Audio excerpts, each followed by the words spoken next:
State certified driving instructor. I teach teens and adults. So let's go ahead and get it. On the day of your official driving test, number one, you need to make sure you're there early to the test session. It's a very stressful time and you will have a lot of anxiety. So you need to prepare the night before. You need to get some really comfortable shoes on.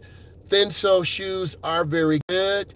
You don't want to wear open toe sandals. So you want to make sure you get plenty of rest, you're hydrated, and wear some comfortable clothing. Next, you want to make sure your car is clean.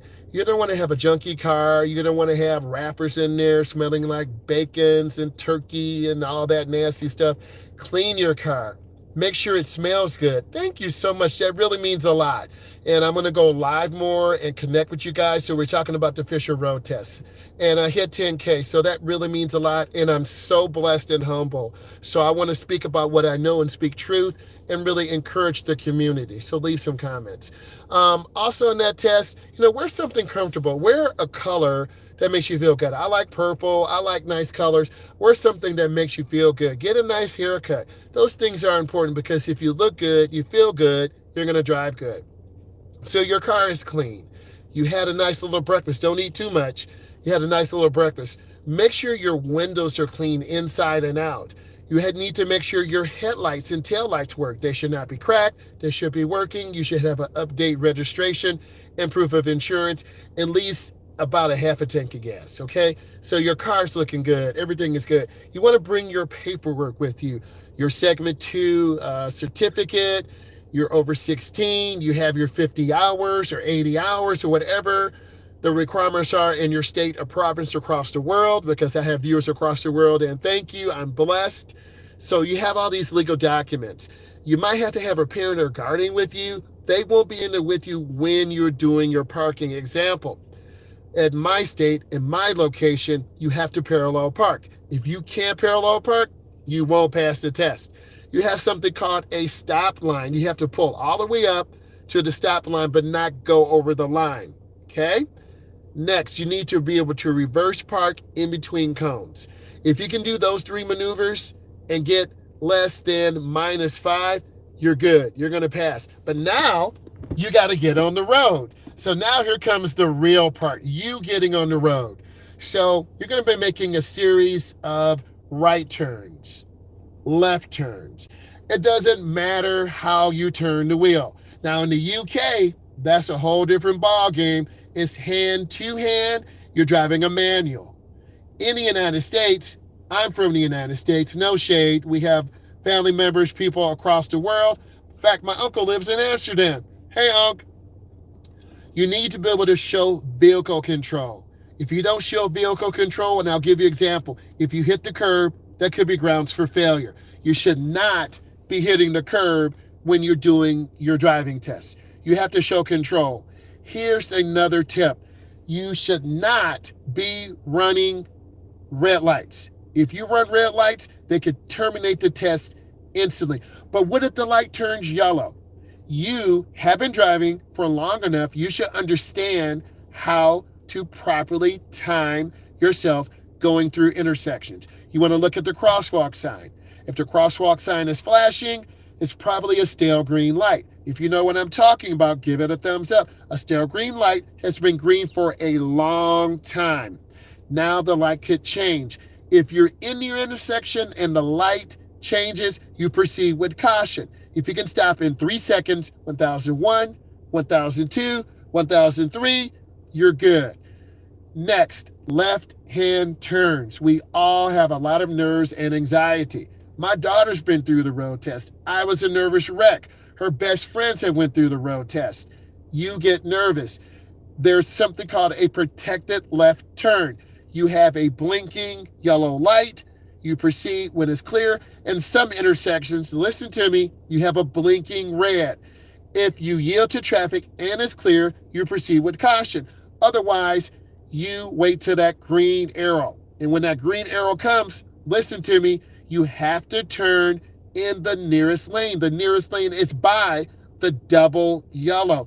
If you turn in the wrong lane and a car comes, you will not pass. So it's super important that we do our best work. Thank you for support. Means a lot. I do look at everything. So you have to keep your turn as short as possible. If you turn wide, you're going to cut off a car, potential failure. Why? It's a dangerous maneuver, and the road tester has to intervene. Let's talk about merging on the expressway. You're not going to be driving on the expressway to Cedar Point or Texas or Chicago. They want to see you merge on the ramp, pick up speed, then get off. You have to be able to accelerate on the ramp, mirror, turn signal, blind spot, you're looking over your shoulder. If you don't look over your shoulder, you're going to get a deduction. If you panic and bail out on your merge, that could be grounds for termination.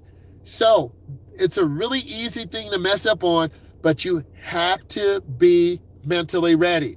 Most road testers are very chill. They want you to be successful. If I do my job and other instructors around the country and around the world do their job, when you get to that road tester, they're going to say, wow, you did a really good job. Who taught you? Driving with Myles, right? So you really have to practice this. Many of you will say, well, I don't have anyone to practice with. Your cousin, your uncle, your auntie, the neighbor down the street, there's no excuse for you not to practice. If this is bringing you value, give it a thumbs up. That's really important so we can push this out to more people. Give it a thumbs up. You have to practice going through neighborhoods, making 10 right turns, turning hand over hand into the turn, 10 left turns, turning hand over hand out, having a complete stop at the end of the street, looking left, looking right. If you don't practice these fundamentals now, when you get to the test, you won't do them because it's not natural. You can't all of a sudden, well, I'm going to drive good for 20 days, and then you blow a stop sign. Fail. Ma'am or sir, we're going back to the school. Failure. The percentage of people failing is over 40%. You have to practice your maneuvers. Let's talk about driving through neighborhoods. The speed limit is 25. You should know this. Drive slower than 25. You must drive at a speed that is reasonable and safe for the conditions on the road. If you're not driving at a speed that is reasonable and safe for the conditions on the road, your test could be automatically terminated. This is true, so I'm trying to tell you truth. I tell you what I know. I only talk about what I know. I'm not a dentist. I don't talk about a root canal. I'm a driver's education instructor. I'm a school teacher. I do this every day. And then at the end of my drive, I take a moment to tell you how my day was and what you need to do to pass. We were practicing on the course today. There'll be more on that later. So you have to demonstrate control of the car. Let's talk about going over speed. I have some questions. What if I go 5 over? Well, you're going to fail. Why would you drive over the speed limit? Why would you risk? You've been practicing for 6 months, 8 months, 9 months. It took you a month to get in for the road test, and you drive over speed, automatic failure. Drive at the speed limit or a little bit under. I don't care if everyone is going 80 and your speed limit is 70. Or in some places, the speed limit is 75. But you have to drive at the legal speed limit. Don't give a reason for your road tester to fail you.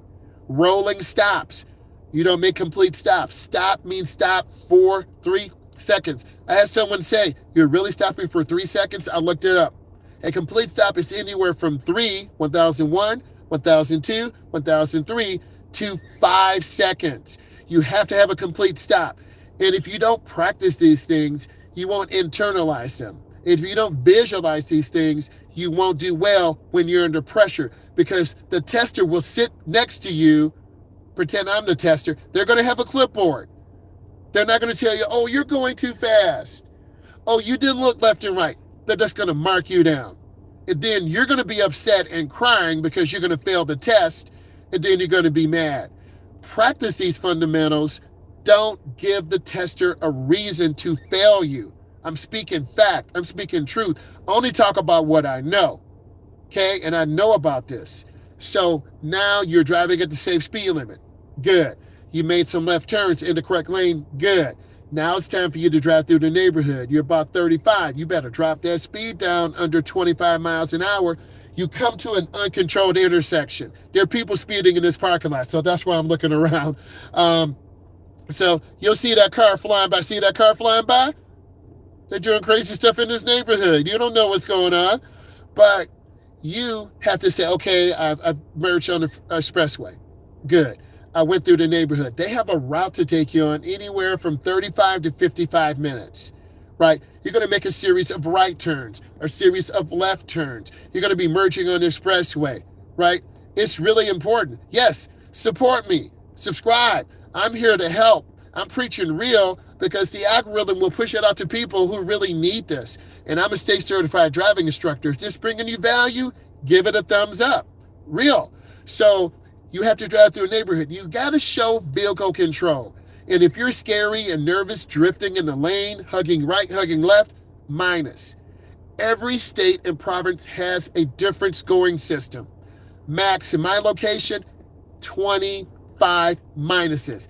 You pass with minus 20, I don't know if you should be driving.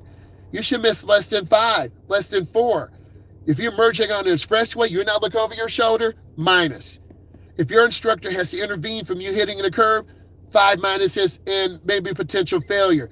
You ran a light, the instructor had to tell you to turn real sharp, minus. Dangerous condition.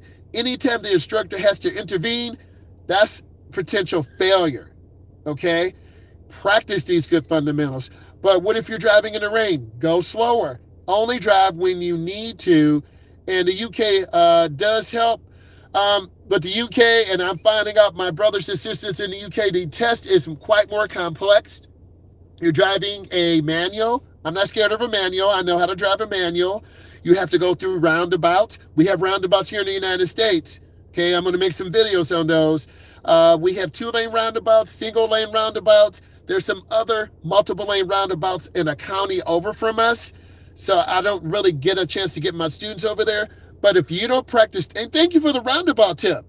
If you don't practice roundabouts, your instructor may take you there. There are 4 or 5 different courses these instructors take you on. Okay, I'm telling you some real secrets. So you better be looking at this over and over and over. Roundabouts, if a car's in there, you yield. You slow down. After you slow down, then you proceed through, right? Every state is different.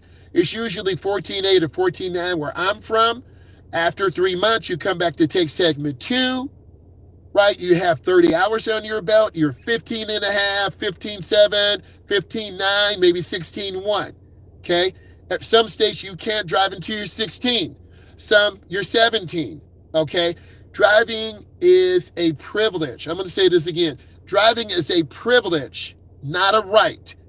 Okay? You don't own anything. The state owns my license. The state owns your license. Shaniqua Tatiana Shaquavia, it is not your license. It is Hawaii. It is Texas. They own your license. And if you have a bad driving record, yank, they're going to take that boy. I'm letting you know. Even for me, I'm an instructor. If I go out and go crazy and drag race and get big tickets, they're going to take my driver's ed endorsement. Why would I do that? I'm not going to do that. I love teaching driver's ed. And if you've chosen to take the time to look at my content, and they're still driving crazy in this parking lot.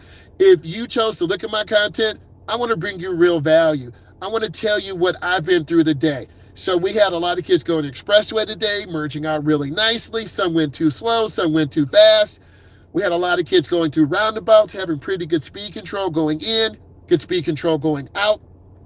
We did a lot of parallel parking. Every time we drive, I try to get them to parallel park. You line up, you reverse back, you turn the wheel all the way to the right. The rear of the car goes in, you swing back, I open the door and check, 12 inches or less, you good. You have to know how to parallel park. If you don't practice it, you're going to be nervous. You're 16 and a half years old. Oh my God, I never parallel parked. You just spent your $80 for nothing. Why would you do that? You have to practice. Well, I don't have a car. I get it. That's the big thing. Your mom and dad don't want you to drive the car. Well, you got to find an uncle. You got to find an auntie. You got to find someone who can let you borrow their car. There are some road testing facilities that will let you rent their car for an extra $70 or $80. So conceivably, you can spend up to $150. Okay? And that's weird because you're not used to driving someone else's car. It steers different. It drives different. The gas is different. Okay? So those things are important. You have to feel comfortable. And if your mom and dad are pushing you to go out and drive, you're going to mess up because mama's going to scream at you, oh my God, stop, you're scaring me. Real talk. Your dad, keep driving. Some dads, they won't really tell you what to do. Just drive, as long as you don't hit anything. One of my students said, hey, my dad expects me to know how to drive. I don't know how to drive. That made sense to me. My job is to teach you how to drive as an instructor, and I talk to your parents afterwards. Thank you, Frank.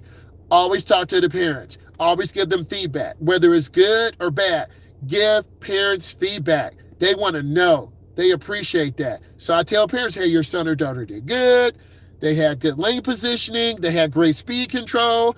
Those of you who know me, yep, that's what he says. If you don't know me, your instructor should be talking to your parents. Your instructor should be saying, hey, how did you improve? You can see that car going crazy right now, right? You don't know what's going on. See, they're driving crazy. I'm going to show you. They're driving crazy over here, right? So around these schools or these parking lots, people are doing donuts and drifting, and guess what? The police are going to come.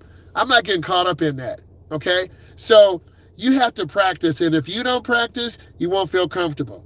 You're going to have a road tester. They won't talk. They're going to tell you, make a right turn. Make a left turn.